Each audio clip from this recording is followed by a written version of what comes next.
Why is it so hard to stick with a diet or a plan?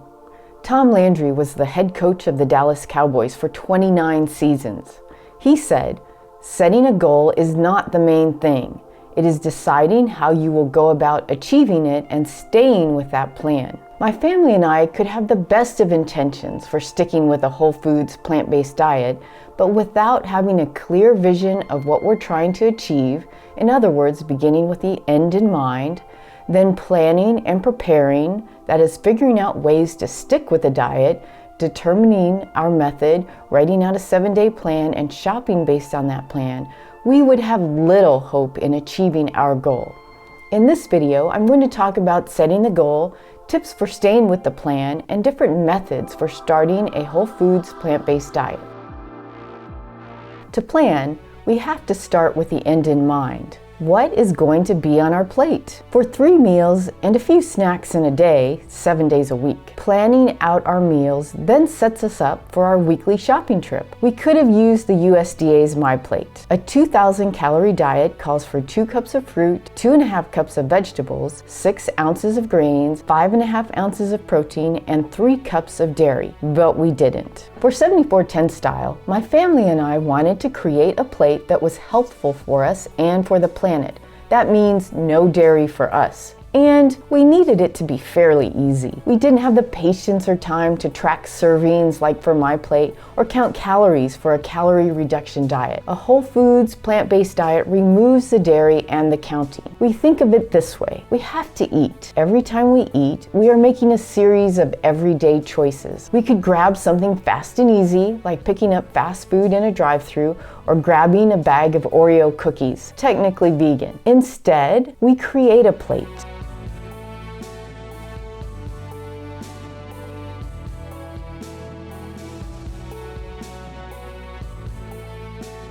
We use our creativity to combine plants, that is fruits and vegetables, grains, beans, and legumes, to create a plate that serves our health and our planet's health. We crowd out the meat, fish, milk, and cheese, like substituting beans for meat in chili and burritos, or using soy curls instead of chicken in our stir fry. We use our imagination to add herbs and spices to create a plate that is tasty and delicious. Create a plate is not meant to be elevated or difficult or overly complicated. It is not working for 10 hours on one magnificent gourmet dish. Though, if highly complex, labor-intensive gourmet meals are your thing, you could create a plate that way. For breakfast simplicity, we add cinnamon and maple syrup to our oats and blueberries. We use our time to research ways of cooking without added salt, oil, and sugar to create a plate that improves our health and does not hurt our body's systems. In baking recipes, we substitute applesauce for oil and flaxseed meal mixed with water for eggs. We don't entirely eliminate processed foods. We minimize them and don't eat them every day, like a Light Life Smart Dog plant-based hot dog with sauerkraut and mustard when we need a quick lunch. The beauty of our Create a Plate is that it helps me to view my plate as our planet. By looking beyond myself and my family, my community, my city, my country, I gain a little more motivation and passion for a whole foods, plant-based diet. By not eating meat, we improve our health and our planet's health. This idea of looking at our plate as a globe comes from Kip Anderson, one of the directors of the movie Cowspiracy. In the YouTube video Cowspiracy, the Sustainability Secret-EN for the EFDD group, he says, what you put on your plate, is it either destroying the planet or helping the planet? Having a why that is bigger than ourselves or even our own health, though that is pretty strong motivation, helps to encourage healthful eating and keeps us motivated to stay on track. The movie Cowspiracy and its website have many sobering and motivating statistics. For example, livestock and their byproducts account for at least 32,000 million tons of carbon dioxide per year, or 51% of all worldwide greenhouse gas emissions. This is in comparison to 13% due to all road, rail, air, and marine transport. And I had no idea that 5% of water consumed in the US is by private homes. 55% of water consumed in the US is for animal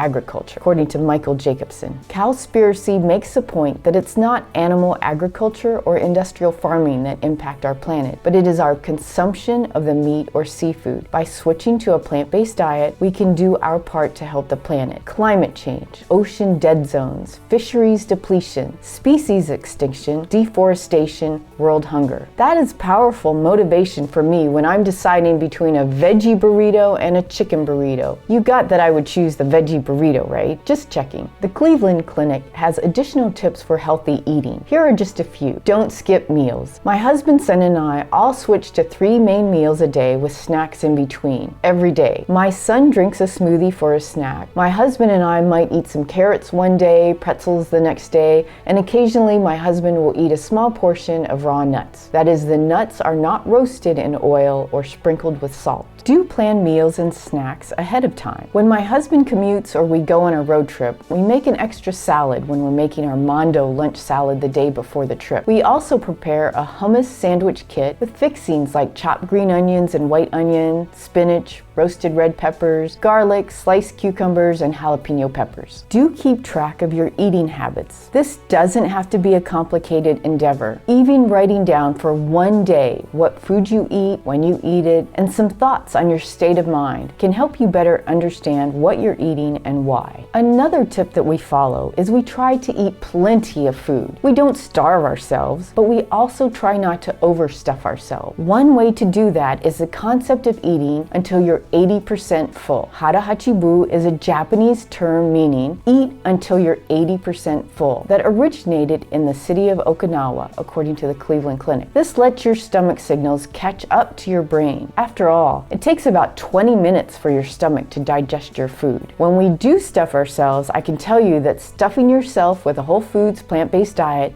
is totally different than stuffing yourself with meat and cheese and extra oil. We get that feeling of being really full, but it's not painful for hours afterwards with indigestion and acid reflux. Okay, we have our goal, our create-a plate, we have some tips to stay on track. Now, how do we make that goal happen? Amongst my family, we've tried 3 different methods of getting into the whole foods plant-based swimming pool. Firstly, dipping your toes in the water. Secondly, starting with your feet, then lower half, then the rest of your body. And lastly, jumping in. The dipping your toes into the plant-based swimming pool method is like meatless Mondays or another day of the week. It's a very slow process, difficult to see any progress in weight loss or benefits to your health, and your taste may not change. It's harder to embrace the tastes and consistency of plant-based foods when you're constantly comparing them to a beef cheeseburger or bacon and eggs. Additionally, there is a class of foods called ultra-processed foods that may even be addictive. They are high in fat, refined carbohydrate, or both. Think of packaged foods, cakes, chips, and all sugary fizzy drinks. They keep us coming back for more. We'll talk about ultra-processed foods in another video. Knowing all of this, my family and I did not choose to start with this 1 day a week method. However, everyone is different. You know you best. Meatless Mondays may be all that your schedule and your taste preferences can handle at the moment. It may take a little longer, but that's okay. Picking 1 day to eat plant-based foods for each meal provides plenty of time to adapt, prepare, shop, and learn new recipes before jumping in. If even a whole day of plant-based meals is too much for you right now, think about crowding out the meat and processed foods on your plate by including more and more plant-based foods. Not an immediate total elimination of meat, dairy, and cheese, but gradually shrinking how much space you allow them when you create a plate. Whether it's 1 day a week of plant-based meals or crowding out the meat, dairy, and cheese for each meal, you will be making progress to healthful living, and it is an excellent way to start to wrap your mind around such a big change. The Meatless Mondays website has excellent resources for Meatless Monday, De-Stress Monday, Move It Monday, Kids Cook Monday, and Quit and Stay Quit Monday. The Quit and Stay Quit Monday site notes, for many tobacco users, it may take 30 or more quit quit attempts before finding lasting success. Like quitting smoking, it may take several attempts to quit a food like cheese or chips. The important part is continuing to make progress, continuing the attempts. It doesn't have to be perfect, just baby steps towards your goal. My husband and I use the feet, lower body, then rest of the body into the plant-based swimming pool method. We started out pescatarian, no meat, for about 9 months before switching to 74-10 style. No meat, seafood, dairy, cheese, eggs, and minimizing the salt, oil, and sugar. Looking back, the downside of our pescatarian no meat diet was that our cholesterol levels did not drop, our blood pressure did not drop, and we did not lose any weight. We were relying on eggs, milk, cheese, and oil to make up, or even overdo, what we had been eating in meat. We also substituted in salmon, which is high in fat, and seafood like shrimp. Our son used the last method, the cannonball into the plant-based swimming pool. He jumped all in with us just as we lowered the rest of our bodies into the pool when we switched from a pescatarian diet to 74-10 style. If you'd like a more step-by-step plan to this cannonball method, Dr. Neil Barnard's 21-day weight loss kickstart book is an excellent resource for a 3-week kickstart experience. His book is filled with tips and encouragement for each day of the kickstart experience. The last part of the book has menu plans, recipes, and inspiration to keep exploring. He suggests first taking several days to try a few different foods and find what you enjoy before you start the kickstart, or cannonballing in, as I'm calling it. We tested out pasta and stir-fry recipes and several meat alternatives when we started out. Our son doesn't eat all of the same things that my husband and I do, but he tried many of the dishes and continues to experiment to find new dishes he might enjoy. In continuing to prepare for the kickstart, Dr. Barnard's first step is to take a piece of paper, write down headings for breakfast, lunch, dinner, and snacks. Under each heading, make a list of foods that you already know you like and foods that you would like to try for the first week. You probably already enjoy vegan or vegetarian foods like vegetable soup or pasta with marinara sauce. Here's our list. For breakfast, oatmeal with whole grain toast, or shredded wheat with fruit, or pancakes with veggie sausages, or oat waffles with fruit. For lunch, mondo salad every day with hummus sandwich, or macaroni and cheese, or Antonio Damas's colorful lentil soup. For dinner, vegetable stir-fry with tofu, or chicken patties with smashed potatoes, black and refried beans burrito with Spanish rice. For snacks, carrots and celery, or banana nut muffins, or oat chocolate chip and raisin cookies. Check out our Learning How to Cook with Just Plants video for more resources and ideas. After testing the recipes you'd like to try, make sure you have all the ingredients for the first week. If you're like us, we didn't have items like balsamic vinegar, chia seeds, whole wheat tortillas, nutritional yeast, or vegetable stock on hand in our pantry. Jumping ahead to Dr. Barnard's step 7 is freeing yourself from temptations. He quotes Mary Lou Henner, "Take the 5 minutes today and go through your refrigerator. Instead of forcing yourself to face temptation, remove it. Throw out all the food saboteurs and health robbers you find in there. That means anything that's not plant-based, including lunch meats, cheese, dairy-based salad dressings, and condiments." When we were ready to fully commit to a whole foods plant-based diet, we wholeheartedly took this advice. We gave away cheese and chicken, steaks and burgers. We donated protein powder and Powerade, frozen tilapia, processed foods like macaroni and cheese, crackers, and salami. The benefits of this cannonball method of fully committing is that our weight loss began immediately and our energy began to improve. Dr. Barnard lists the other reasons for 100% commitment: improving digestion, lowering cholesterol levels, lowering blood pressure, improving diabetes, and diminishing joint pains. Another benefit is that our taste changed in a few weeks. We got used to less salt, oil, and sugar. We could taste the flavors of our food. If you're looking for additional ideas and resources for meal planning, on the T. Colin Campbell Center for Nutrition Studies website, there is a 3-day whole food plant-based meal plan. The People for the Ethical Treatment of Animals website has a free 2-week vegan meal plan. Just be sure to check the recipe ingredients and eliminate the oil or substitute in water or vegetable stock. Most of the websites in our Accumulating Knowledge for a Whole Foods Plant-Based Lifestyle video have meal plans for a small fee, like the Plant Strong Meal Planner.